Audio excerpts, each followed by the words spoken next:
Well, hey there, exhausted listener. Yeah, you. The one scrolling through their phone at 2 a.m., wondering why sleep won't come. Good news. Tonight we're traveling back in time to an era that makes your worst Monday look like a spa day. We're talking about life as an early Homo sapiens, roughly 70,000 years ago, when your morning routine involved checking for predators instead of emails. Tonight, you're not just going to hear about cave life. You're going to feel it. Every itch, every stench, every moment of primal discomfort that made simply existing a full-time job. And trust me, by the time we're done, you'll be so grateful for your memory foam mattress that you'll drift right off. So here's what you're going to do. Put that phone face down. Turn off the lights. Let yourself sink into that pillow yes, that miracle of modern engineering that your ancestors would have traded a mammoth tusk for. Get comfortable, because we're about to make you very uncomfortable. And then, paradoxically, that discomfort is going to lull you straight to sleep. Oh, and before the Stone Age swallows us whole, do me a favor. If this kind of prehistoric suffering helps you catch some Z's, go ahead and subscribe to the channel, smash that like button, and hit the notification bell so you don't miss any future historical torture sessions. And drop a comment down below telling me where you're listening from and what ungodly hour insomnia has dragged you to. It's always nice to know I'm not the only one awake at these hours, suffering through history. All right, let's go back. Way back. To when roughing it wasn't a weekend camping trip, it was just life. You open your eyes, and the first thing you notice isn't light. It's cold. Bone deep, seeping through everything cold that makes your modern winter mornings feel like a tropical vacation. The sun hasn't risen yet. It won't for another hour or so. And you're lying on the cave floor on a thin layer of dried grass that's supposed to be your bed. Spoiler alert, it's not doing much. Your body aches in places you didn't know could ache. Your hip bone has been pressing against the stone floor all night through that pathetic grass padding, and there's a special kind of numbness radiating down your leg. You shift, and the grass crackles beneath you, releasing a musty, earthy smell that's become so familiar, you barely notice it anymore. Barely. It's the scent of dried vegetation mixed with the smoke residue that permanently coats everything in this cave. The darkness is thick. Not the darkness of your bedroom with a little light pollution creeping through the curtains. This is absolute darkness. The kind that makes you question whether your eyes are even open. You can hear breathing around you, your family, your tribe members, all packed into this cave entrance because, hey, at least it's not outside where the wind cuts like stone blades and things, with teeth roam around looking for midnight snacks. Someone coughs in the darkness. It's a wet, rattling cough that's been going around the group for weeks. There's no cough medicine here, no antibiotics, no doctor's office. You either get better or you don't. Natural selection, the universe's favorite game show. You can feel something crawling on your arm. Probably a bug, definitely a bug. Could be a beetle, could be something worse. You brush it off without much thought because this happens roughly 17 times per night. And honestly, you've got bigger problems. The itch on your scalp reminds you that you're probably hosting a small civilization of lice up there, and your body has become a timeshare property for various parasites. The animal skin covering you, your blanket, if we're being generous, smells like dead animal because, well, that's what it is. Nobody's invented tanning properly yet, so this hide still has bits of fat and tissue clinging to it, and it's stiff in places, soft in others, and generally about as comfortable as wrapping yourself in a yoga mat made of beef jerky. Your mouth tastes like something died in it, which makes sense, because the last thing you ate was partially cooked meat that was probably starting to turn, and you didn't exactly have a toothbrush to freshen up afterward. Dental hygiene is not a thing yet. Your teeth are tools, and they're slowly wearing down with every tough piece of meat you tear into, every root you chew, every moment of your existence. You lie there, waiting for enough light to filter into the cave entrance so you can actually see where you're going when you stand up.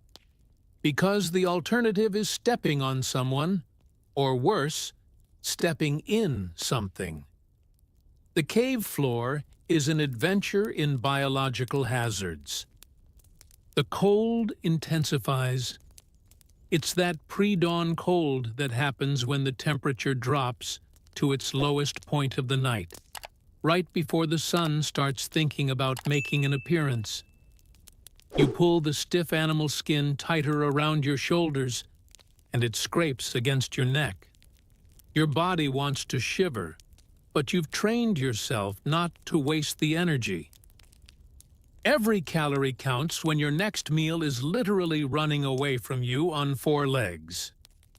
Finally, you see it.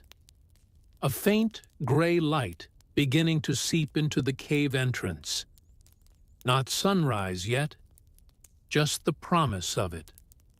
The promise that you survived another night. Congratulations, you get to do this all over again tonight. Standing up is a production. Your joints crack and pop like bubble wrap, and there's a moment where your back just refuses to cooperate. You're maybe 25 years old, practically middle-aged by Paleolithic standards, and your body already feels like it's been through a war, which, in a sense, it has. Every day is a war against hunger, cold, predators, and the general hostility of existence. You shuffle toward the cave entrance, careful to avoid the dark shapes of sleeping tribe members scattered across the floor. Someone's snoring, a sound that echoes off the cave walls and somehow makes the whole space feel even damper. The air is thick with the smell of smoke from last night's fire, which is now just smoldering embers in the center of the cave. That smoke smell has infiltrated everything: your skin, your hair, that animal hide you call clothing. Speaking of clothing, let's talk about your outfit. You're wearing what amounts to an animal hide wrapped around your body and tied with sinew. It's heavy, it's awkward, it smells like a butcher shop, and it chafes in ways that would make modern hikers weep. The hide still has the fur on it because, surprise, that's the warmest option. But it also means you're basically wearing the animal's exterior, complete with whatever that animal walked through before it became your jacket. The hide rubs against your skin, which is perpetually grimy, because bathing is not a regular occurrence. Water is cold, often scarce, and using it to wash yourself seems like a waste when you could drink it instead. So you exist in a constant state of not quite clean, with a thin film of smoke residue, dirt, and dried sweat coating your body like a second skin. You'd be horrified if you could smell yourself objectively. but everyone else smells the same, so it's fine. This is just what humans smell like now. You step outside the cave entrance, and the cold hits you like a slap. The wind is cutting across the landscape, bringing with it the scent of pine trees and something else, maybe rain coming, or snow. The sky is that pale gray color of early morning, not quite light, but not quite dark anymore. And you can see your breath forming little clouds in front of your face. Your feet are wrapped in more animal hide, tied with strips of sinew to keep them from falling off. These are your shoes, and they're about as effective as wearing paper bags on your feet. Your toes are cold, probably going to stay cold all day, and there's a rock or stick or something poking through the bottom that's been bothering you for 3 days now. Around you, others are starting to emerge from the cave, looking about as enthusiastic as you feel. Which is to say, not at all. Someone starts trying to coax the fire back to life, adding small sticks to the embers and blowing gently. Smoke billows up, making everyone cough, and you turn your face away. Breakfast isn't happening yet. First, you need to gather firewood, and check the snares, and possibly track down that deer from yesterday that got away, and a dozen other tasks that need to happen before you can even think about eating. Your stomach growls, reminding you that you haven't eaten since late afternoon yesterday. And that meal was pretty meager, some stringy meat and a handful of tough roots that tasted like dirt. You look out across the landscape, which is beautiful in that harsh, indifferent way that nature has. Rolling hills, scattered trees, a stream in the distance that you can't see but know is there because you've walked to it 1,000 times. Somewhere out there are the animals you need to hunt, and somewhere out there are the animals that might hunt you. It's a big game of who's eating whom, and you're right in the middle of it. The sun starts to peek over the horizon, painting the sky in shades of orange and pink. It's gorgeous. It's also meaningless because pretty sunrises don't fill your stomach or warm your bones.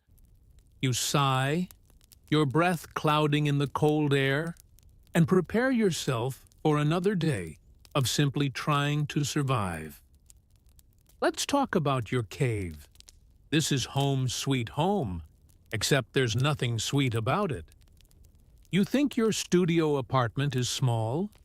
Try sharing a cave entrance with 15 to 25 other people, all of their belongings, and the constant presence of smoke from the fire that you can never let go completely out.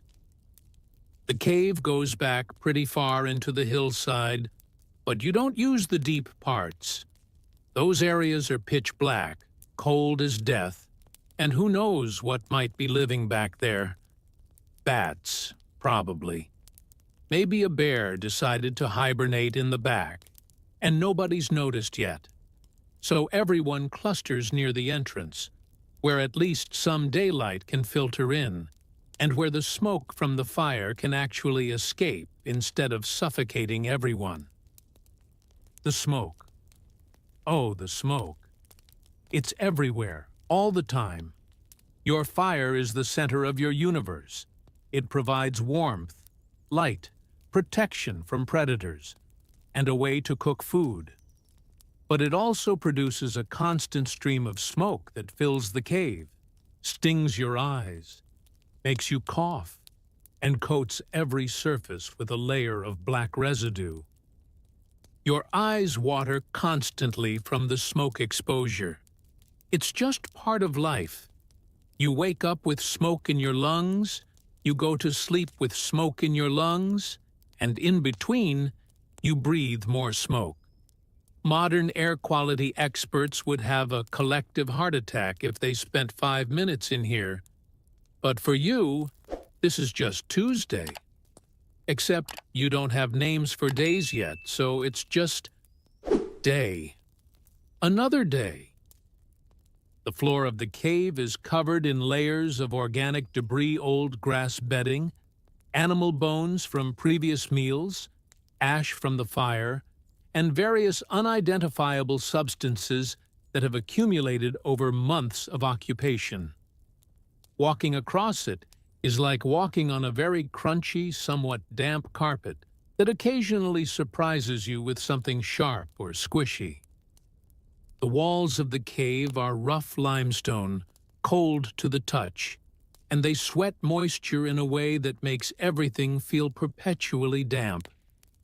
You can see your handprints on the walls in places where you've steadied yourself.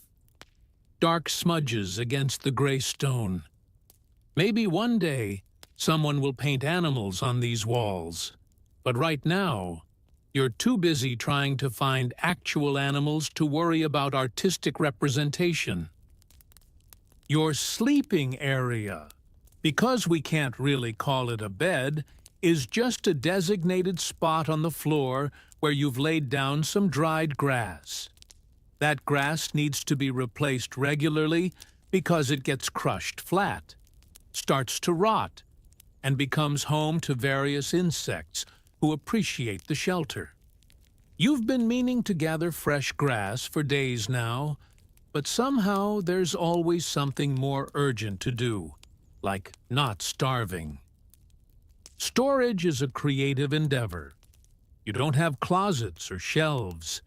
Everything you own, tools, extra hides, dried meat if you're lucky, gets piled against the cave wall or hung from protrusions in the rock.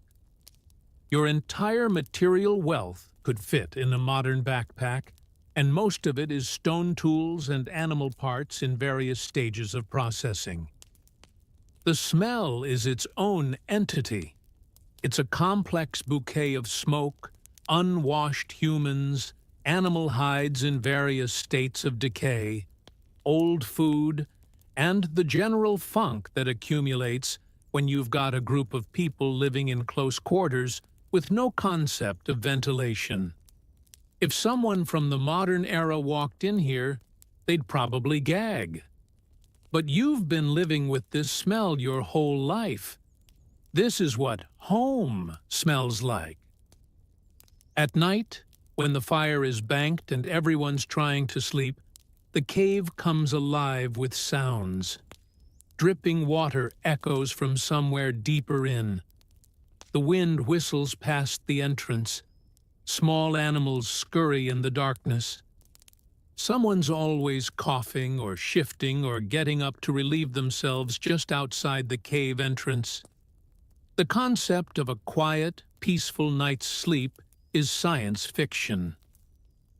And yet, despite all of this, the cave is safety. It's shelter from the wind and rain. It's protection from the predators that roam at night. It's where your tribe gathers, where the fire burns, where you return at the end of every exhausting day. It might be smoke-filled, damp, cold, and uncomfortable, but it's your smoke-filled, damp, cold, uncomfortable cave. And that counts for something. Let's discuss warmth, or rather, the desperate, constant, never-ending quest for it. You're cold right now. You were cold when you woke up. You'll be cold when you go to sleep tonight. Cold is the default state of existence, and warmth is those brief, precious moments huddled by the fire. The fire is everything. It's your heater, your nightlight, your burglar alarm, your cooking stove, and your social center all rolled into one. Keeping it going is a full-time job that the tribe shares in rotating shifts, because letting the fire go out is basically a death sentence. Starting a fire from scratch takes forever. You've got to use friction or strike sparks from rocks, and neither method is quick or guaranteed to work, especially if everything's damp. So the fire stays lit, fed constantly with whatever burnable material you can find. Dry wood is gold.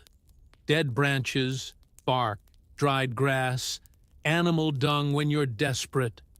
Someone's always on wood-gathering duty, scanning the landscape for fuel, because running out of firewood in the middle of a cold night is not an option.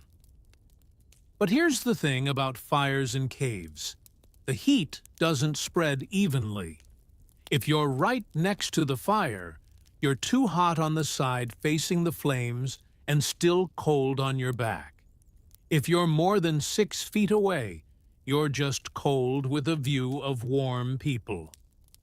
There's a constant shuffle of bodies trying to optimize their position, close enough to get heat, far enough to not get smoked out or burned by flying sparks.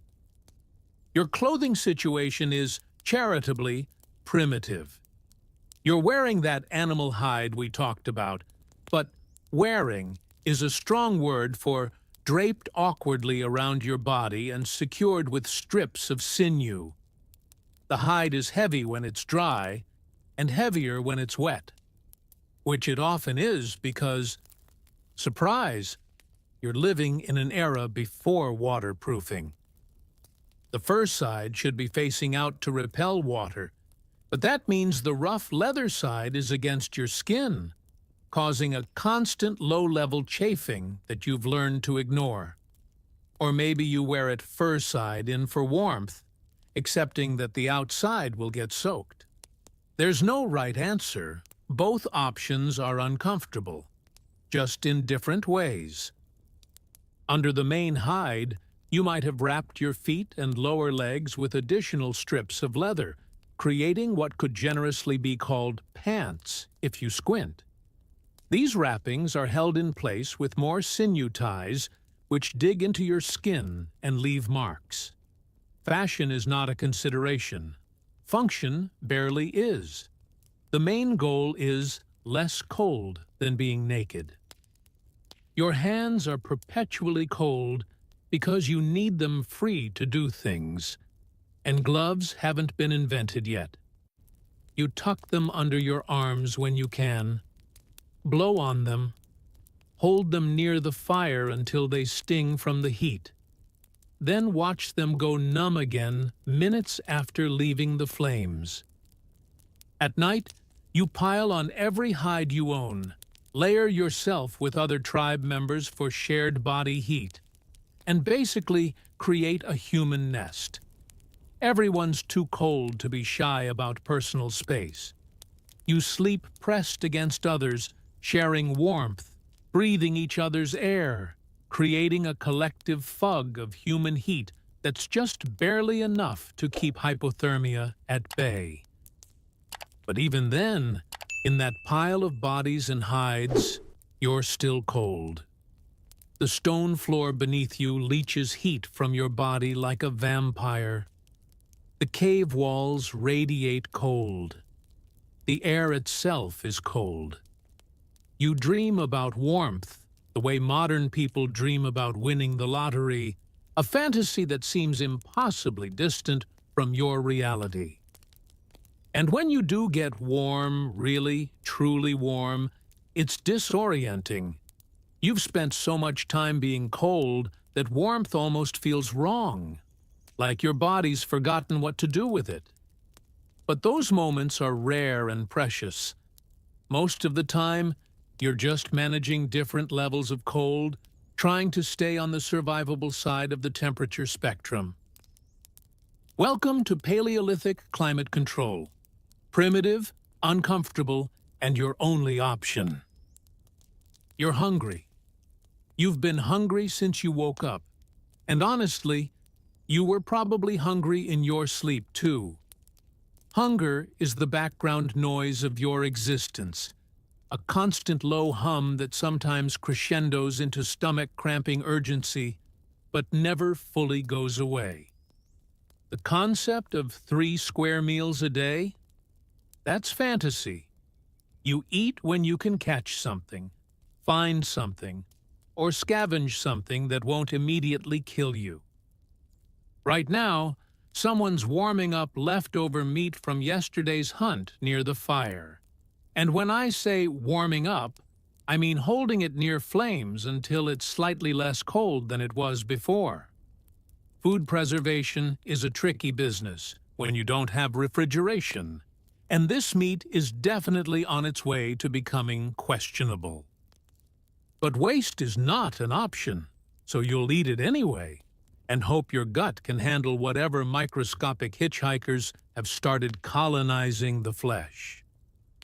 The meat itself is tough venison from a deer taken 2 days ago, and it's been sitting in the back of the cave wrapped in leaves, which does exactly nothing to keep it fresh. You can smell it from here, that distinctive odor of meat that's starting to turn. Not quite rotten, but definitely past its prime. Your modern self would throw this in the garbage without a second thought. Your Paleolithic self is salivating. You grab a piece when it's offered, and it's simultaneously too hot on the outside and cold in the middle because even heating is not a thing yet. The texture is fibrous and dry, and you have to tear at it with your teeth like a predator because silverware is about 60,000 years away from being invented.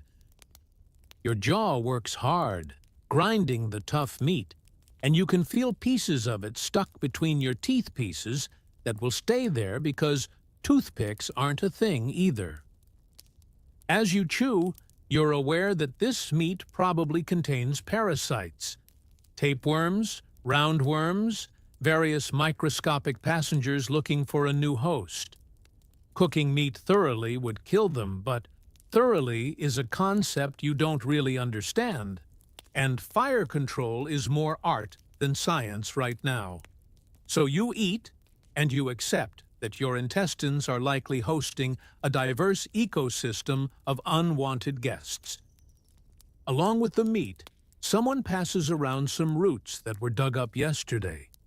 They're dirty caked with actual dirt because washing food is not a priority, and you brush off the worst of it with your grimy hands before biting in. The roots are bitter and starchy, and they leave a gritty texture in your mouth. This is not a satisfying meal. This is fuel. This is the bare minimum your body needs to get through the day. Breakfast takes maybe 5 minutes. There's no sitting around the table, no conversation over coffee. You eat standing up quickly, alert to your surroundings because even mealtimes aren't entirely safe. Then the food is gone. Your stomach is slightly less empty than before, and it's time to go find more food because this amount won't last you through tomorrow. The taste lingers in your mouth, gamey meat, bitter roots, and the general funk of unwashed hands. You'd kill for a glass of water to wash it down, but the nearest water source is a 10-minute walk away, and you're not walking there just to drink. Water is precious. You'll drink when you're near the stream, not before. Your stomach gurgles, processing this dubious meal. There's a good chance you'll have digestive issues later, cramping, diarrhea, general intestinal distress. This is just part of life. Your gut is constantly under assault from parasites, bacteria, and food that's not quite safe to eat. You've learned to ignore the discomfort unless it becomes truly debilitating. And the worst part? You'll be hungry again in a few hours. This meal was a stopgap, a temporary solution to a permanent problem. The hunt for food never ends. It's the central organizing principle of your entire existence. Everything else, shelter, warmth, social interaction, is secondary to the endless quest to put something anything in your stomach. Now comes the part where you actually have to work. And by work, I mean engage in activities that will hopefully result in not starving, not freezing, and not being eaten. It's a full schedule. First priority: more firewood. The fire is humanity's greatest achievement so far, but it's a needy achievement that requires constant feeding.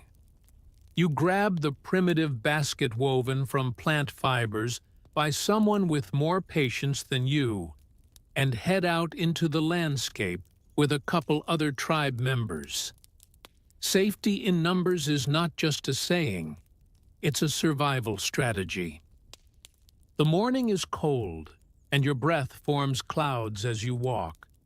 Your feet are already complaining about the poor excuse for shoes you're wearing, and you've only been walking for 5 minutes. There's a small stick or stone working its way through the bottom of your foot covering, and each step is a tiny jab of discomfort that you've learned to dissociate from. Gathering firewood sounds simple, but it's actually a complex operation. You need dry wood, which is surprisingly hard to find in a damp climate. Wet wood smokes more than it burns, and you've already got enough smoke in your life. You need dead branches that are the right size too small, and they burn too fast, too large, and they're hard to break and difficult to carry. You spend the next hour roaming the area, snapping branches off dead trees, picking up fallen limbs, evaluating each piece of wood with an expertise born from years of experience. This is skilled labor, even if it doesn't look like it. You know which trees have the best wood. You know which branches will burn cleanly and which will just create toxic smoke. You're a wood sommelier, and your life depends on your expertise. While you're gathering wood, you're also scanning for other useful things. Edible plants, animal tracks, anything that might be useful back at camp. Your brain is constantly in survival mode, cataloging everything you see, evaluating threats and opportunities. That's not just mindfulness. That's the only way to stay alive. You spot some berries on a bush. They look edible. Probably. You've seen birds eating them, which is generally a good sign but not a guarantee. Some plants are safe for birds, but deadly for humans.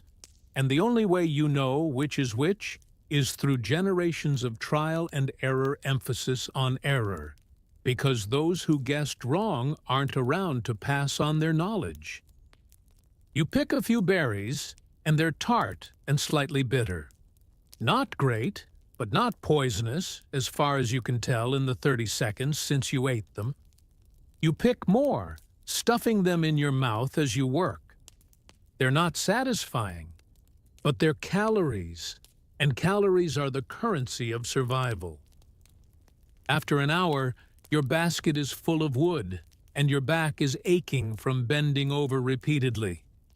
Your hands are covered in small cuts and scrapes from rough bark and sharp twigs. These will probably get infected because you can't exactly wash them properly. But minor infections are so common, they barely register as a problem.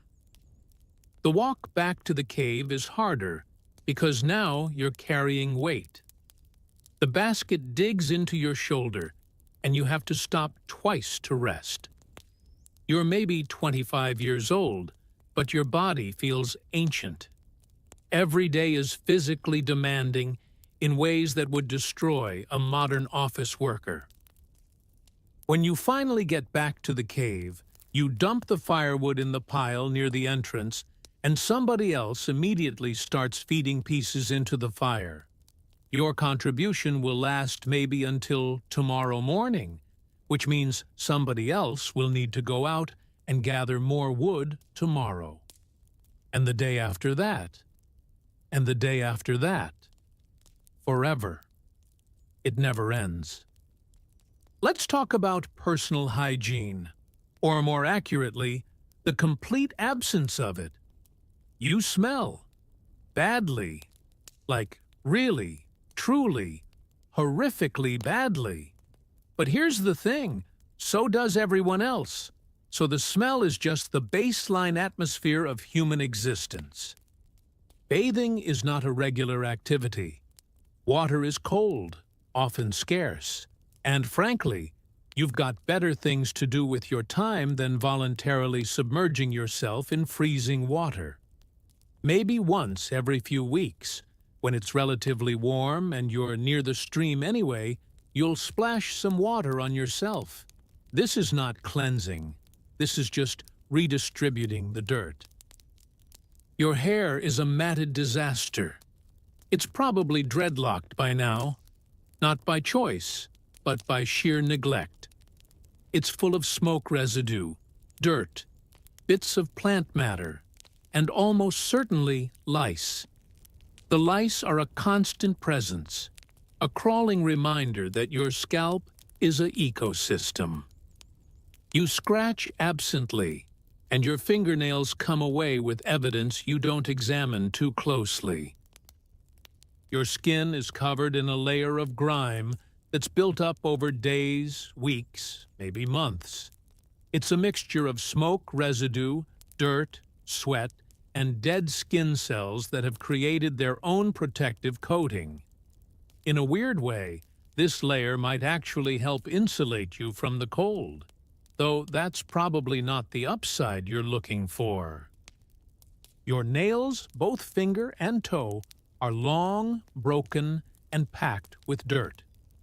They're functional tools that you use for digging, scraping, and various other tasks, and the idea of trimming them is foreign. They break naturally when they get too long, usually at inconvenient moments that result in bleeding and pain. Let's address the elephant in the cave: bathroom habits. When you need to eliminate waste, you go outside the cave entrance, find a spot that's not too close to where people gather, and do your business. There's no toilet paper. There's no toilet. There's just you, squatting in the cold, using leaves or grass or just not cleaning up very thoroughly. This means that everyone's always got a certain amount of fecal contamination on their hands and body. You eat with these hands. You prepare food with these hands. You touch your face, your mouth, everything with these hands. The parasite load in your intestines is staggering: worms, protozoa, bacteria, the full gastrointestinal greatest hits collection. Intestinal parasites are so common that they're just part of the human condition. You have stomach cramps regularly. Diarrhea is a frequent visitor. Your stools are full of worms that you can sometimes see wriggling in your waist. And this doesn't even particularly alarm you anymore. This is normal. This is life. Your teeth are in rough shape. They're yellowed and stained, wearing down from constant use as tools. Some people in your tribe are missing teeth, lost to decay or trauma. There's no dentistry, no fillings, no root canals. When a tooth goes bad, it either falls out eventually or it kills you through infection. Those are your options. Your breath, predictably, is atrocious. A combination of rotting food particles stuck between teeth, poor oral health, and the general bacterial ecosystem in your mouth creates a smell that would make a modern person gag. But again, everyone's breath is bad, so it's just another background smell that you've learned to tune out.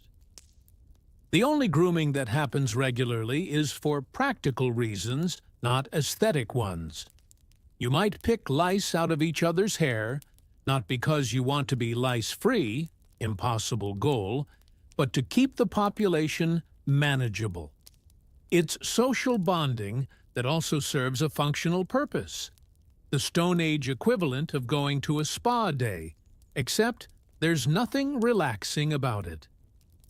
Hunting time. This is the main event, the thing that determines whether your tribe eats well this week or starves. No pressure. You're equipped with state-of-the-art Paleolithic technology. A wooden spear with a sharpened stone point attached to the end with sinew and some kind of primitive adhesive. This spear represents hours of work finding the right stone, flaking it into shape, attaching it securely to a straight shaft. It's your most valuable possession, and you're about to risk your life with it. The hunting party consists of 5 people, all male, all relatively young because old people, anyone over 35, don't have the speed and endurance necessary for this work. You've been tracking a small herd of deer for 2 days, learning their patterns, figuring out where they sleep, where they drink. The plan is simple in concept, terrifying in execution. You'll approach downwind so they don't smell you, which is a challenge given how strongly you smell. You'll get as close as possible, then sprint toward them, hoping to drive them toward where the other hunters are waiting. Someone will get close enough to thrust a spear into one of the animals, ideally hitting something vital. Then you'll track the wounded animal until it collapses from blood loss. That's the plan. Plans rarely survive contact with actual animals. You move through the forest, trying to be quiet, which is difficult when you're wearing crunchy leather and your stomach is growling loud enough to scare prey. Every snapping twig sounds like a gunshot. Every bird that flutters away might alert the deer to your presence. Your heart is pounding, and it's not from the exertion. It's from the adrenaline, the fear, the understanding that this hunt is dangerous. Deer are not helpless. They're fast, they're strong, and a panicked deer can gore you with its antlers or kick you hard enough to break bones. And that's just the immediate danger. The long-term threat is failure. If you don't catch anything, everyone goes hungry. You spot them. 4 deer grazing in a small clearing, beautiful and oblivious. Your mouth waters just looking at them. That's meat. That's survival. That's several days of not being hungry. The lead hunter gives the signal, and suddenly, everyone's running. The deer look up, startled, and bolt in exactly the wrong direction, away from the waiting hunters, deeper into the forest. Your carefully laid plan is already falling apart. You're sprinting now, branches whipping at your face, your lungs burning, your legs pumping. One deer is slightly slower than the others, maybe injured or old. You focus on that one, closing the distance, raising your spear. The throw is everything. You've practiced this thousands of times, but practice is calm and controlled. And this is chaos. You hurl the spear with all your strength, and for a moment it arcs through the air, beautiful and deadly. It hits, not perfectly. You were aiming for the chest, and you got the hindquarter, but it hits. The deer screams, a sound that's surprisingly human and deeply unsettling. It stumbles, trying to run with the spear embedded in its leg, and you're chasing again, waiting for blood loss to do its work. This part takes a while. The deer is terrified and in pain, leaving a trail of blood through the forest. You follow, relentless, because you can't afford to lose this kill. Your own legs are shaking with exhaustion, but you push through because hunger is a powerful motivator. Finally, After what feels like hours but is probably 20 minutes, the deer collapses. You approach carefully wounded animals can still be dangerous, and deliver the final blow with your stone knife.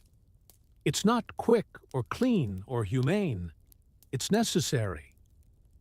You stand over the dead deer, breathing hard, covered in sweat despite the cold, and feel a complex mixture of triumph, relief, and something like grief. You just killed another living thing. You'll do it again next week. This is the reality of being a predator. Now comes the hard part: getting this deer back to camp. It weighs over 100 pounds, and you're miles from the cave. Several of you will need to carry it together, and it will take hours.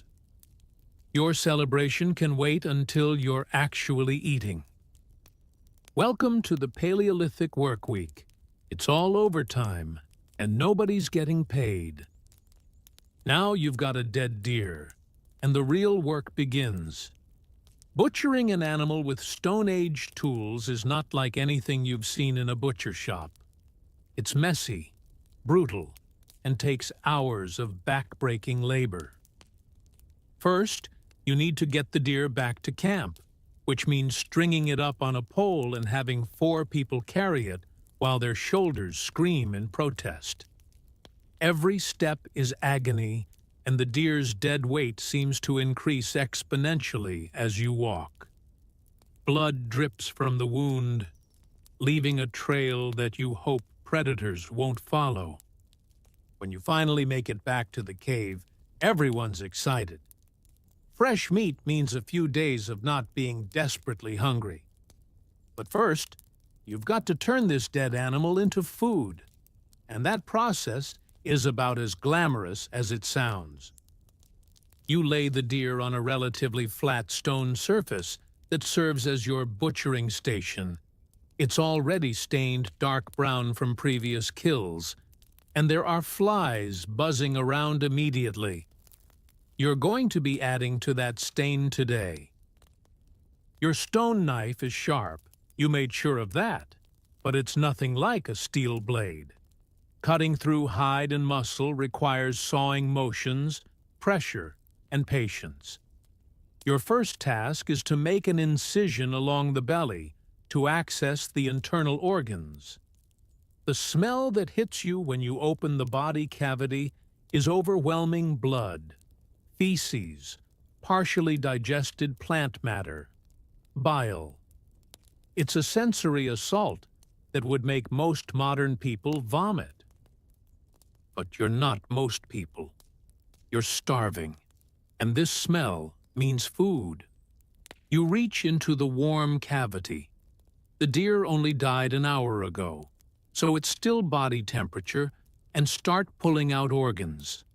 The heart and liver are prized cuts, full of nutrients and relatively easy to cook.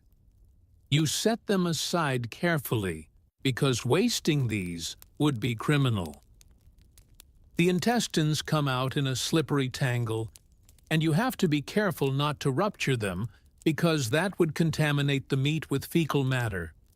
Not that a little contamination would stop anyone from eating, but it does affect the taste, and you've got standards. Low standards, but standards. Blood is everywhere. On your hands, your arms, your chest, soaking into your already disgusting animal hide clothing. It's sticky and warm, and the smell is coppery and strong. Some of it will be cooked and eaten. Blood is nutritious, full of iron and protein. Nothing goes to waste when you're this hungry. Skinning the deer is another ordeal. You work your stone blade between hide and flesh, trying to separate them without cutting through the skin, because that hide is valuable. It'll be used for clothing, bedding, or any number of other purposes. Your hands are cramping from gripping the knife, and your back is bent at an angle that's going to hurt tomorrow. The actual meat comes off in chunks that are not uniform or pretty. You're cutting along natural muscle groups, using your knowledge of anatomy learned through years of doing this. Some pieces are lean, others are fatty, and covered in connective tissue that will need to be chewed for what feels like hours. As you work, you're constantly brushing away flies, and occasionally a bold bird that tries to snatch a piece of meat. Everyone in the tribe takes turns working on the carcass because there's too much for one person to do. Someone's cutting meat. Someone else is scraping the hide clean. Another person is cracking bones to extract the marrow, which is basically Paleolithic butter-rich, fatty, and delicious. The entire butchering process takes the rest of the afternoon. By the time you're done, you're covered head to toe in blood and viscera, exhausted, and somehow even hungrier than when you started. The sight and smell of all that meat has your stomach growling aggressively. But at least tonight, everyone eats. Cooking the meat is the next challenge, and cooking is a generous term for what you're about to do. You don't have pots or pans or any cooking vessels. You've got fire and rocks, and that's about it. Some pieces of meat get speared on sticks and held over the flames. This is a job for someone with patience, because if you hold it too close, it burns on the outside while staying raw inside. Too far away, and it never cooks. You rotate the stick, watching the meat slowly change color, fat dripping into the fire and causing it to flare up. Other chunks get thrown directly onto hot stones at the fire's edge. They sizzle and stick, and someone has to keep turning them with another stick to prevent them from burning entirely. There's no temperature control, no timer, no recipe. This is cooking by instinct and experience. The liver gets special treatment. It's nutrient-dense and relatively tender, so it cooks quickly. Someone slices it thin with a stone blade and lays the pieces on a flat rock that's been heating by the fire. The liver sizzles and curls, and the smell is actually appetizing for once. But here's the dirty secret. A lot of the meat doesn't get fully cooked. Your fire control isn't perfect, you're impatient because you're starving, and honestly, partially raw meat doesn't bother you the way it would bother modern health inspectors. The surface might be charred, but the inside is still red and cool. This means parasites, tapeworms in particular, love undercooked meat. You're probably ingesting tapeworm larvae right now as you bite into this venison that's medium rare at best. In a few weeks, you'll have an adult tapeworm living in your intestines, stealing nutrients from your already marginal diet. This is just life. Everyone gathers around the fire for the feast. And yes, it's a feast by your standards. There's actually enough food for everyone to eat until they're full, which happens maybe once a week if you're lucky. You grab a chunk of meat that's hot enough to burn your fingers, and you don't care. You tear into it with your teeth, grease running down your chin. The meat is tough and gamey, with a strong flavor that comes from the deer's diet of wild plants. There's no seasoning, no salt, no herbs to make it palatable. It tastes like meat and blood and smoke, and it's the best thing you've eaten all week. You eat the organ meat's heart, liver, kidneys that are rich and dense and slightly disturbing in texture. You crack bones and suck out the marrow, which is fatty and smooth and coats your mouth in a way that feels decadent.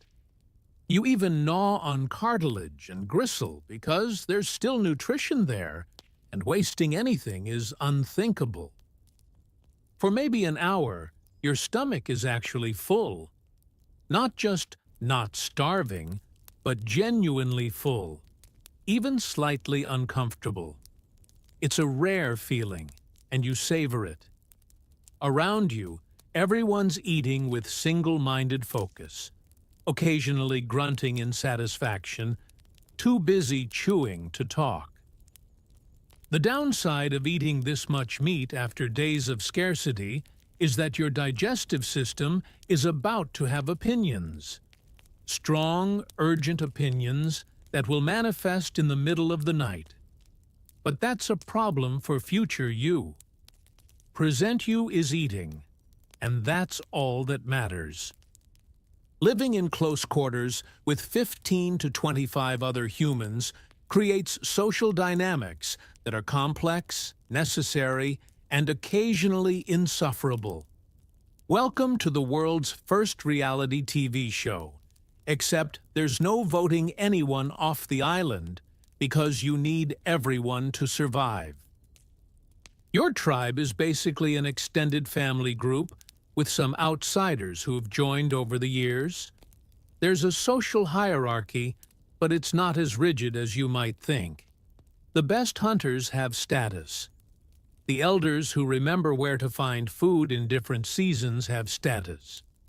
The women who know which plants are edible and which will kill you have status. But status doesn't mean luxury, because luxury doesn't exist yet.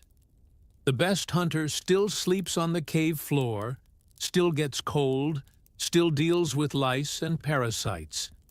They just get slightly larger portions of meat and more say in group decisions. Decision-making is surprisingly democratic for a Stone Age society. When the group needs to decide whether to move to a different cave or which direction to hunt, there's discussion.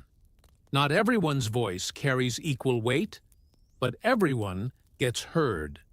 This is necessary because survival depends on cooperation, and cooperation requires buy-in. Conflicts happen, of course.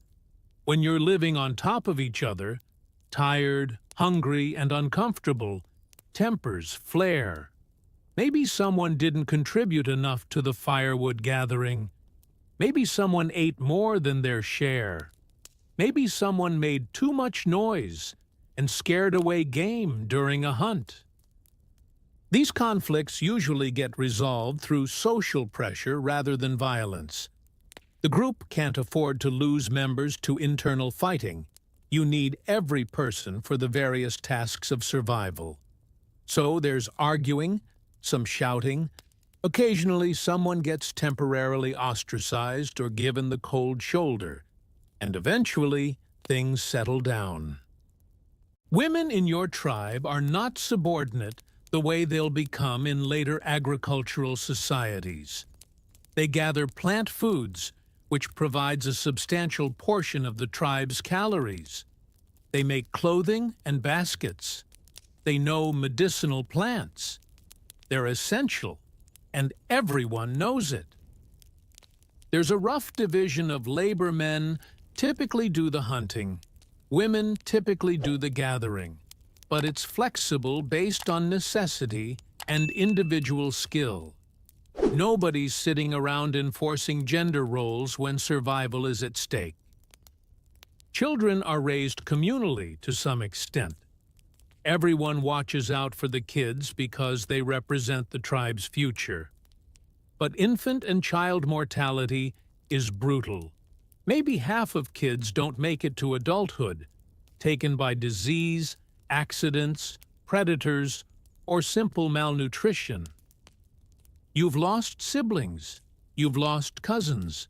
Everyone's lost someone.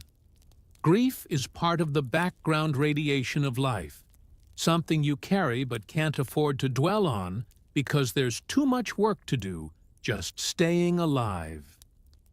The tribe is your social safety net, your insurance policy, your entertainment system, and your entire social world rolled into one. You'll spend your whole life with these people, for better or worse. There's no moving to a new city, no finding a different job, no escape. This is it.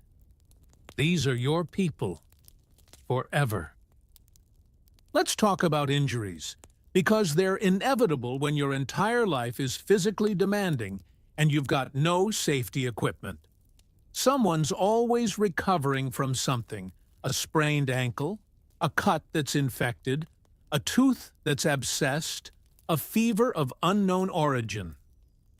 You've got your own collection of scars and old injuries. That time you fell while running down a hillside and gashed your leg open on a rock. The burn on your hand from getting too close to the fire. The finger that healed crooked after you caught it between two stones. Your body is a map of past trauma. When someone gets hurt, there's no emergency room, no antibiotics, no surgery beyond the most basic interventions. You've got herbal remedies that sometimes work. Certain plants can reduce inflammation or numb pain. You've got the knowledge that washing wounds with water helps prevent infection, though you don't understand why. Major injuries are often fatal. Break a leg badly enough that you can't walk, and you're dependent on the tribe's willingness to care for you while you heal, if you heal. Some people recover from broken bones, and archaeologists thousands of years from now will marvel at your species' resilience. Others develop infections and die in agony. The human body's inflammatory response is actually pretty impressive. You cut yourself, and within hours, the wound starts swelling and forming a protective scab. Your immune system goes to work fighting any bacteria that got in there. More often than not, minor injuries heal on their own, given time and the body's natural defenses. But when the immune system fails, when an infection takes hold, there's nothing you can do but watch. You've seen people develop fevers that climb and climb until they're delirious, calling out to people who aren't there. You've seen wounds turn red and swollen and begin to smell like death. You've seen strong hunters reduced to shivering, sweating husks who don't recognize their own family members. Sometimes they recover. Sometimes the fever breaks, the infection clears, and they slowly regain strength. But often, they don't. They slip away over days or weeks, their body giving up the fight against microscopic invaders you can't see or understand. Childbirth is particularly dangerous for women. Without modern medical intervention, complications that would be routine to treat today become death sentences. Hemorrhaging, infections, babies positioned wrong. Every pregnancy is a gamble with life or death stakes. You've lost friends to injuries that seem minor at first: a small cut that gets infected, a twisted ankle that somehow leads to a fever, a tooth abscess that spreads to the brain. Death is random and arbitrary, striking the young and healthy just as easily as the old and weak. The tribe has rituals for dealing with death, ways of honoring the lost and processing grief. But underneath the rituals is the cold reality. One less person means one less hunter, one less gatherer, one less set of hands to do the endless work of survival. And in the back of your mind, you know that any day could be the day you join them. A hunting accident, a fall, an infection, a predator. The list of things that can kill you is long, and your ability to prevent any of them is limited. You live with this knowledge every day, this awareness of mortality that modern people rarely have to confront so directly. So you keep moving, keep working, keep surviving. Because what else can you do? As afternoon fades, the light begins to change, and you feel a familiar tension settling over the tribe. Nighttime is coming, and night is when the world belongs to things that can see better in the dark than you can. The sun drops toward the horizon, painting the sky in shades of orange and red that would be beautiful if they didn't signal the approach of the most dangerous part of the day. Everyone begins their evening rituals, checking that the fire has enough wood to last through the night, bringing tools and supplies inside the cave, scanning the landscape one more time for threats. You can already feel the temperature dropping. The warmth of the day, such as it was, is evaporating rapidly. In an hour, it'll be cold enough that staying outside the cave will be miserable. In 2 hours, it'll be dangerous.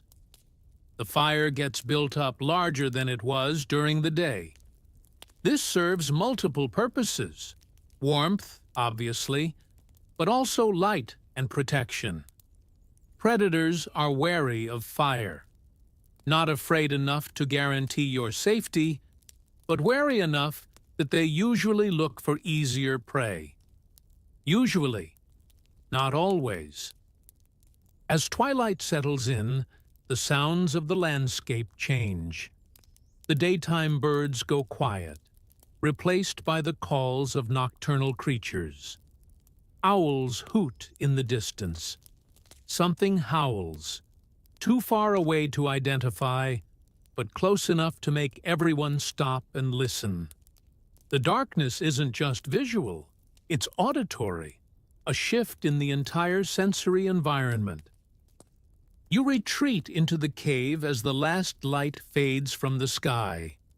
Outside, the world becomes an unknown, potentially hostile place. Inside, you have fire and walls and the presence of other humans. It's not safety. Nothing is truly safe, but it's safer than the alternative. The darkness, when it comes, is absolute. Beyond the circle of firelight, you can see nothing. The cave mouth is a black void. The back of the cave is even darker, if that's possible. Your world has shrunk to the flickering radius, illuminated by flames, maybe 15 feet in diameter on a good night. Your eyes, evolved for daytime living, are essentially useless beyond the firelight. You're a diurnal creature trying to survive in a world that doesn't stop being dangerous just because you can't see. This vulnerability is terrifying when you think about it. So mostly, you try not to think about it. The fire itself is hypnotic, dancing flames, casting moving shadows on the cave walls, creating shapes that seem alive. Sometimes you find yourself staring into it, watching the embers glow and fade, losing track of time.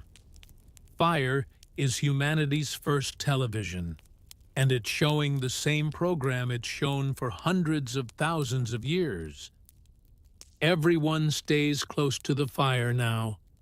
The cold, the darkness, and the instinctive fear of what might be lurking outside keeps the tribe clustered together. There's comfort in proximity, in the knowledge that you're not facing the night alone. Your ancestors figured out long ago that groups survive what individuals cannot. With nothing else to do and nowhere to go, the tribe settles in for the evening. And this is when the stories start. Someone begins talking, maybe one of the elders, maybe a good hunter recounting today's chase, maybe someone telling a tale that's been passed down through generations. You don't have writing, you don't have books, you don't have any way to record information except through memory and retelling. Stories are how you preserve knowledge, pass on survival information, and make sense of a world that's often confusing and terrifying. The storyteller's voice carries in the darkness, punctuated by the crackle of the fire. They're describing the hunt, but with embellishments, making it more dramatic than it was in reality. The deer was bigger, the chase was longer, the throw was more perfect. This isn't lying, this is entertainment, education, and social bonding all wrapped into one. Language is relatively new in evolutionary terms. Your species has had complex speech for maybe a few 100,000 years, but you're already masters at using it. You can communicate abstract concepts, describe things that aren't present, discuss plans for the future. This ability to share information verbally is one of the key advantages that's allowed your species to survive and thrive. The children listen with wide eyes, learning how to hunt, where to find food, which plants are poisonous, all disguised as entertainment. The stories repeat patterns, use rhythmic language, include memorable phrases that make them easier to remember. This is oral tradition in its purest form, the foundation of all human culture. Someone tells a story about the time before fire, when humans huddled in the cold and darkness, at the mercy of predators. You're not sure if this story is true, or just a tale meant to make everyone grateful for the flames that now warm you. It doesn't matter. The story serves its purpose, reinforcing the importance of maintaining the fire, passing on the knowledge to the next generation. Another story describes a hunter who went out alone and never returned. This one is definitely meant as a warning. Don't hunt alone. Don't stray too far from the group. Don't think you're invincible just because you've survived this long. The night has consumed many who thought themselves immune to its dangers. The stories blend together. Practical knowledge, warnings, myths about the stars overhead, and the spirits that might inhabit animals or places. You're developing a worldview, a way of understanding reality that helps you make sense of why things happen. Why do people get sick? Spirits. Why did the hunt fail? Angered some force in nature? Why did that person survive an injury when another didn't? Luck, favor, mysterious powers beyond comprehension. As the stories continue, the fire burns lower, and people start to drift off. The storyteller's voice becomes a lullaby, the familiar tales blending with the crackle of flames and the sound of wind outside the cave. This is your evening entertainment, your education system, your oral history archive, and your bedtime routine all at once. Eventually, the talking stops, and it's time to attempt sleep. The fire is banked covered with ash to slow its burning so it lasts through the night without constant attention. Someone will wake up periodically to add wood, a rotating watch that ensures the flames never completely die. You lie down on your grass bedding, which has gotten even flatter and more uncomfortable since this morning. The animal hide gets pulled over you, and you curl into a position that minimizes heat-lost knees drawn up, arms tucked in. Around you, the tribe settles in, a collection of breathing shapes in the dimness. Sleep doesn't come easily or completely. Modern humans, with their comfortable beds and safe houses, can sink into deep, uninterrupted sleep for 8 hours. You get a series of short sleep cycles punctuated by wakeful periods. This pattern is actually natural research into how humans sleep when isolated from artificial light shows that segmented sleep is the norm. You sleep for a few hours, then wake up for a while, then sleep again. During those wakeful periods in the middle of the night, you lie there listening to the darkness. Someone's snoring. The fire is crackling quietly. Outside, something moves, probably just the wind, but you can't be sure. Your sleep is light, alert for danger even in unconsciousness. A sudden noise, a change in the fire's light, an unusual sound from outside, any of these will wake you instantly. Deep, relaxed sleep is a luxury your species can't afford. Dreams come in fragmented bursts. You dream about hunting, about running from something with teeth, about food, about the people you've lost. Your subconscious is processing the day's stresses and fears, working through scenarios that might help you survive tomorrow. Sometime in the middle of the night, nature calls. Getting up means leaving the relative warmth of your sleeping spot, stumbling through the darkness to the cave entrance, going outside where it's even colder and darker, and trying to pee or defecate while being hyper-aware of how vulnerable you are right now. This is not a pleasant experience. You hurry through the process, eyes scanning the darkness for movement, ears straining for sounds that might indicate a predator. Every shadow looks threatening. Every sound is potentially dangerous. You finish quickly and scramble back to the fire's safety, heart pounding from the adrenaline. Back in your sleeping spot, it takes a while to warm up again and settle down. The cold has seeped into your bones, and your animal hide covering has lost some of its warmth. You huddle closer to the person sleeping next to you, sharing body heat, and eventually drift back into that light, alert sleep. The night stretches on, seemingly endless. Hours pass in a cycle of dozing, waking, listening, dozing again. You're never fully rested, never completely unconscious, always hovering in that zone between sleep and wakefulness. This is normal.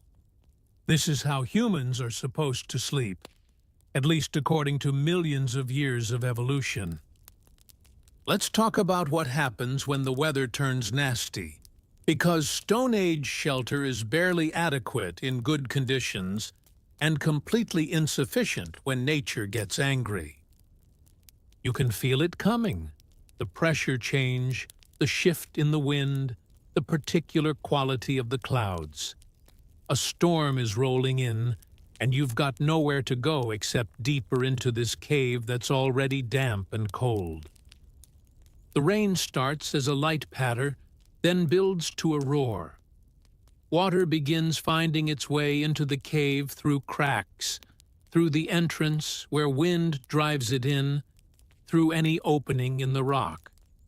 Your careful fire, the source of warmth and light and safety, starts smoking badly as moisture affects the wood.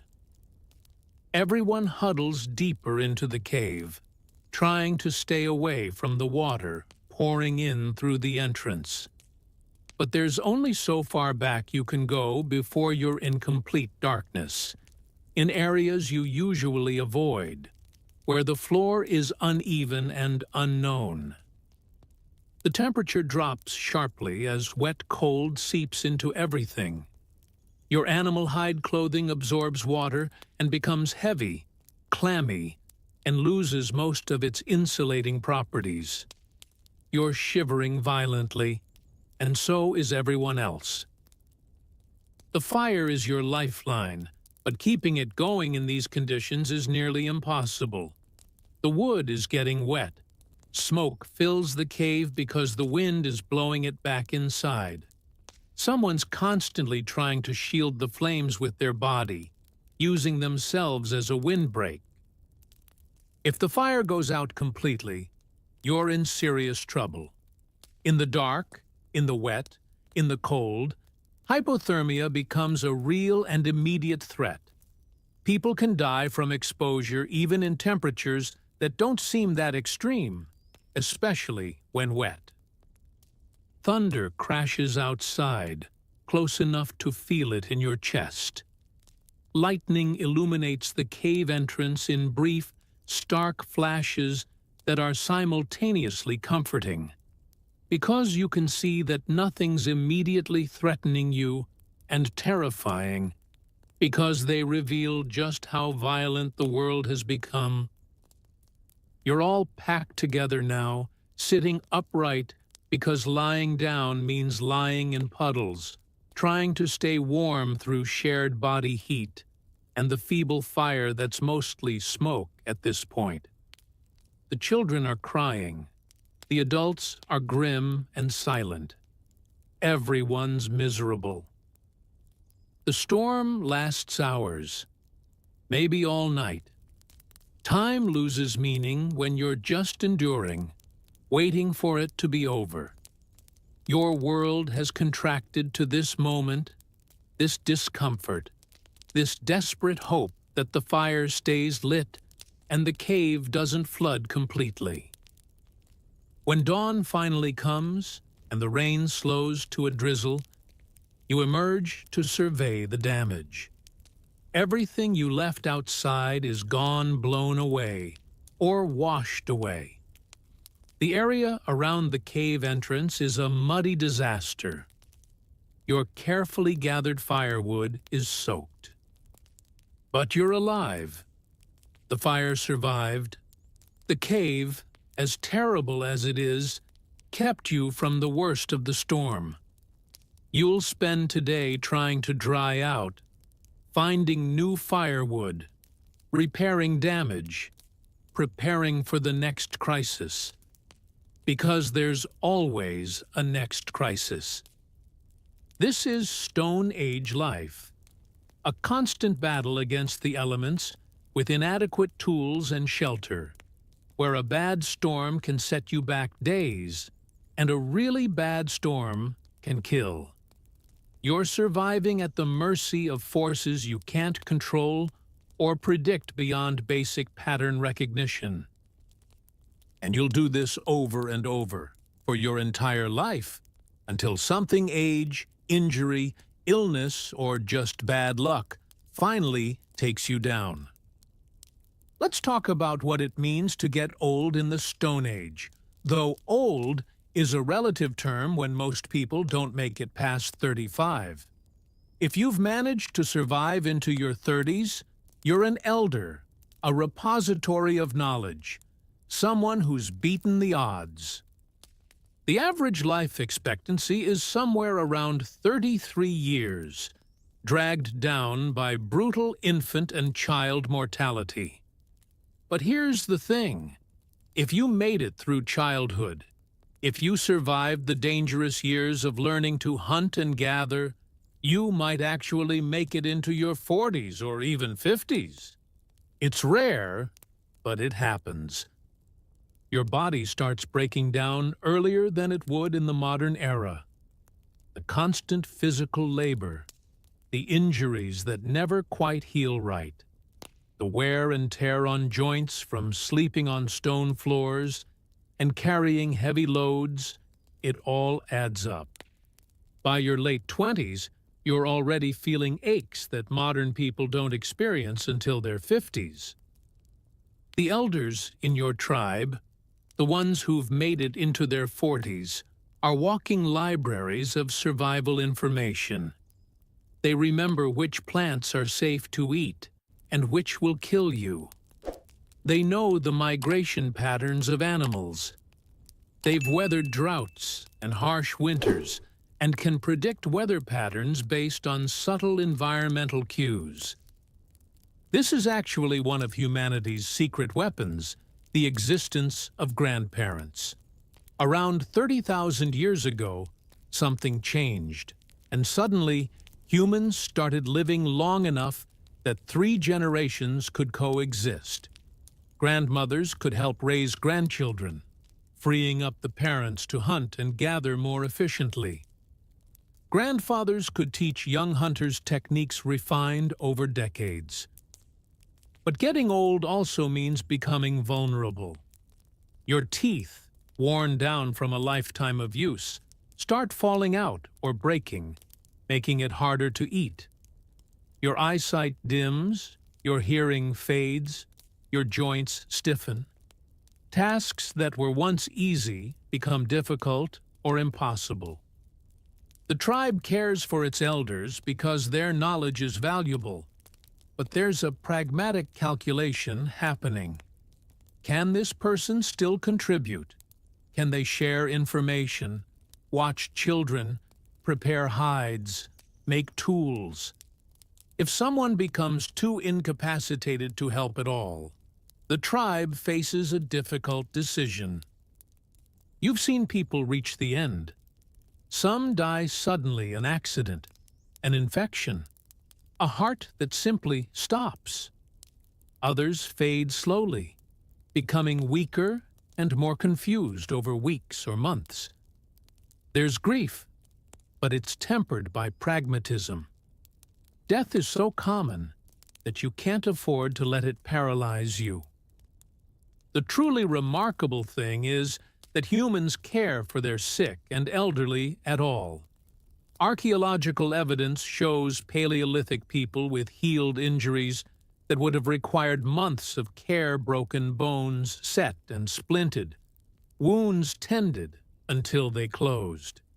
This compassion, this willingness to invest resources in people who might not survive, is part of what makes humans successful as a species. But compassion has limits when survival is at stake. Resources are finite. Food is scarce. Sometimes difficult choices have to be made about who gets the extra portion of meat, who gets carried when the tribe needs to move, who receives care, and who doesn't. You live with the knowledge that someday, probably someday soon, it'll be your turn. You'll be the one too weak to hunt, too slow to gather, too old to keep up. And the tribe will have to decide whether your knowledge is worth the cost of keeping you alive. Despite all the suffering, all the discomfort, all the constant grinding hardship, humans are surviving. More than surviving, they're thriving, in their own brutal way. Your species has a superpower that no other creature possesses to quite the same degree: adaptability. You're not the strongest animal, not the fastest, not the best adapted to any particular environment, but you're adaptable in a way that allows you to live almost anywhere. Humans are inhabiting environments that would seem impossible: Arctic tundra, scorching deserts, dense rainforests, high-altitude mountains. No other large mammal has this range. And you're doing it without fur, without claws, without specialized adaptations beyond your big brain and your ability to use tools. This adaptability isn't just physical, it's cognitive and cultural. You can learn. You can change strategies. You can pass information to the next generation, allowing each person to build on the knowledge of those who came before. When the climate shifts, when food sources change, when the old ways stop working, humans adjust. Not always successfully, plenty of groups have gone extinct when they couldn't adapt fast enough. But enough survived to keep the species going. And those survivors carry forward the lessons learned through failure. Your tribe has developed survival strategies specific to this environment. You know which caves offer the best shelter. You know the seasonal patterns of game animals. You know which plants become edible at what time of year. This knowledge isn't instinctive. It's learned and transmitted through language and demonstration. The ability to teach and learn might be humanity's most important adaptation. Every generation doesn't have to start from scratch, figuring out how to make fire or which mushrooms are poisonous. They learn from their elders, and then they innovate, making small improvements that get passed forward. Someone figured out how to attach a stone point to a wooden shaft more securely, and now everyone uses that technique. Someone discovered that certain herbs help with pain, and now everyone knows about them. Someone realized that hunting in a particular formation increases success rates, and now that's the standard method. These tiny improvements accumulate over generations. Your great-great-grandparents had fewer tools, less refined techniques, more limited knowledge. Your great-great-grandchildren will have more of everything because you're building on what came before and adding your own discoveries. This is culture in its most basic form, information transmitted socially rather than genetically. And it's accelerating.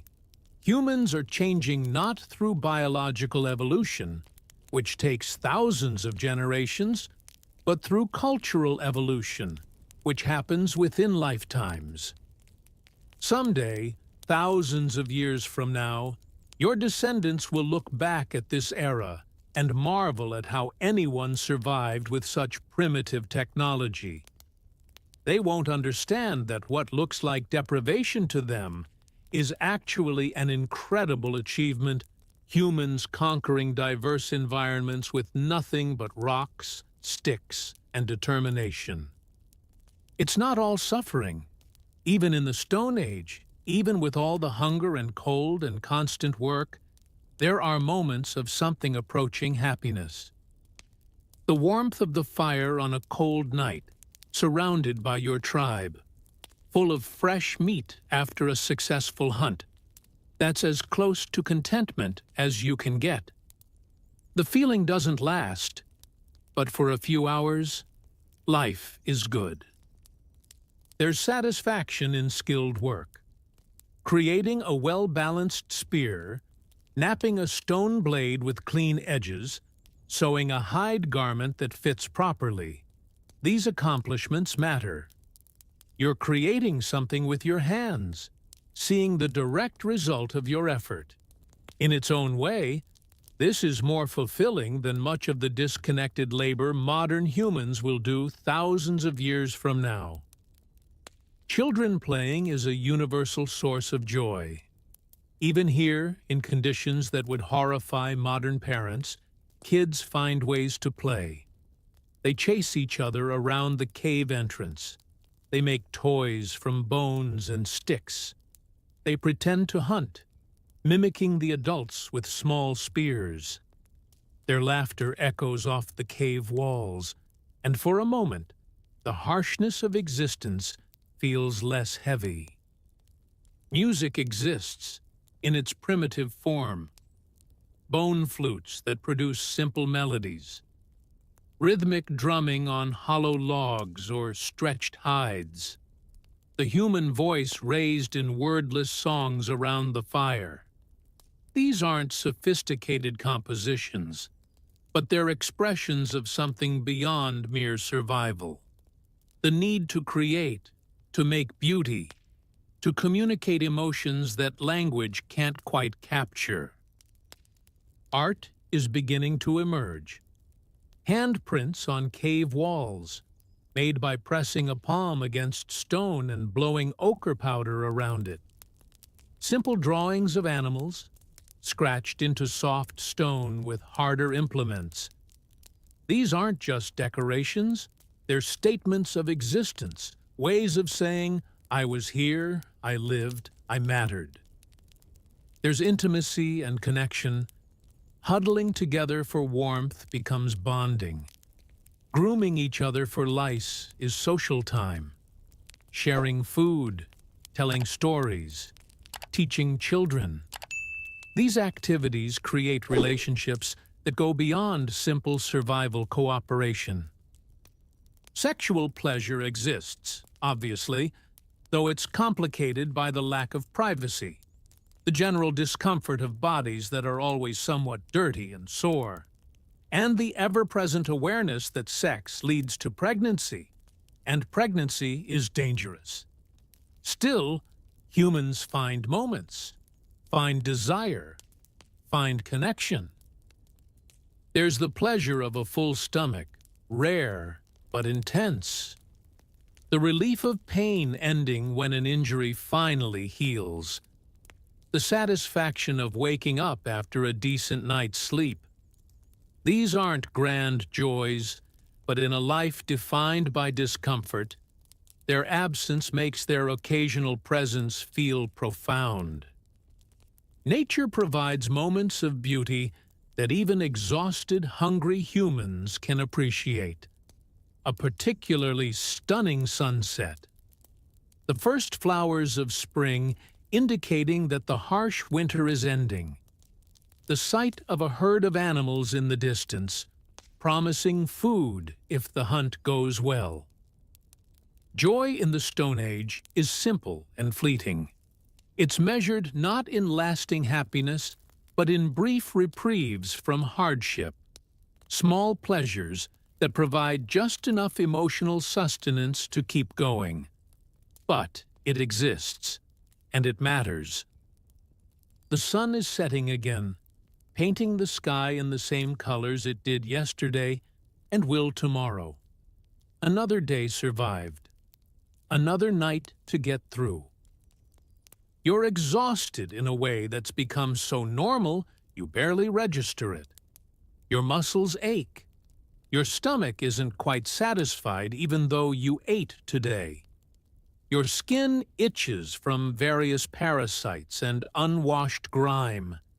This is just how bodies feel. The fire is being built up for the night again. Someone's checking to make sure there's enough wood to last until morning. Someone else is setting out the sleeping spots, arranging hides and grass bedding. The routine is so ingrained that it happens almost without conscious thought. You lie down in your usual spot, feeling the familiar hardness of the cave floor beneath the inadequate padding.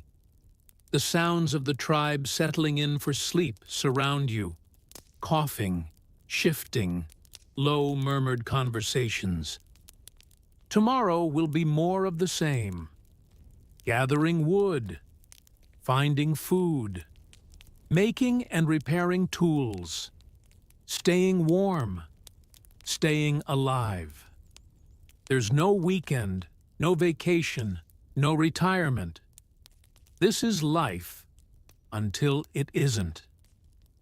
But you've made it through today, and that's the only goal that matters. You survived. Your tribe survived. The fire is burning. The cave is providing shelter. And you're not alone. As sleep begins to pull you under in its usual fragmented, half-aware way, your last conscious thought is simple. Tomorrow. You'll deal with tomorrow when tomorrow comes. The fire crackles softly, the darkness presses in, and you sleep. So there you have it. A day in the life of early Homo sapiens, or more accurately, a day in the survival of early Homo sapiens. Not quite the romantic caveman existence that popular culture likes to imagine, is it? You've spent the last however many thousand words experiencing cold, hunger, smoke, parasites, fear, discomfort, and unrelenting physical labor. You've felt the constant threat of injury, illness, and death hanging over every moment. You've lived through the grinding reality that our ancestors faced every single day of their lives. And now, right now, in this moment, you get to appreciate what you have. That mattress you're lying on, that's a miracle. The roof over your head that keeps out rain and wind and predators, incredible luxury. The fact that you can reach over and turn on a light, dispelling darkness instantly? Our ancestors would have thought that was magic. You have access to clean water whenever you want it. You have food that's been safely stored and prepared without risk of parasites. You have medicine for when things go wrong. You have warmth that doesn't require constant feeding of flames. You have a life expectancy that would seem impossible to Paleolithic humans. So as you drift off to sleep in your comfortable bed, in your temperature-controlled room, with your full stomach, and your lack of predators and your general absence of survival-threatening situations, take a moment to feel grateful. Grateful that you were born in an era with antibiotics and agriculture and roofs that don't leak. Those early humans, struggling in their caves with their stone tools and their constant hunger, they survived so that eventually, after thousands of generations, you could exist. You're here because they persevered through unimaginable hardship, with nothing but adaptability, cooperation, and stubborn determination. Sleep well, exhausted listener. Your ancestors earned this comfort for you, paid for it with countless difficult lives, lived one hard day at a time. Honor their struggle by enjoying the peace they made possible. Good night, tired listener, and until next time.